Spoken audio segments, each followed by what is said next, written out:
IG Sindh Ghulam Nabi Memon ने कहा है कि डाकुओं और जराइम पेशा नासिर के खिलाफ कार्रवाइयां जारी हैं। सूबे में इस वक्त डाकुओं ने 18 अफराद को अगवा किया हुआ है। ये गुज़िश्ता सालों के मुकाबले में अगवा की वारदातों के कम होने का सबूत है।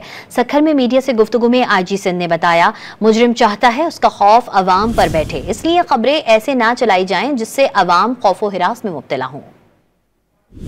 पुलिस को और प्रोएक्टिवली काम करना चाहिए। और आप देखें कि पिछले चंद महीनों में पुलिस टारगेटेड ऑपरेशंस कर रही है। 16 बंदे हमारे जो है ना पूरे सिंध में जो है ना वो मिसिंग है, किडनैप है। पिछले चंद सालों में प्रॉब्ली लोएस्ट है।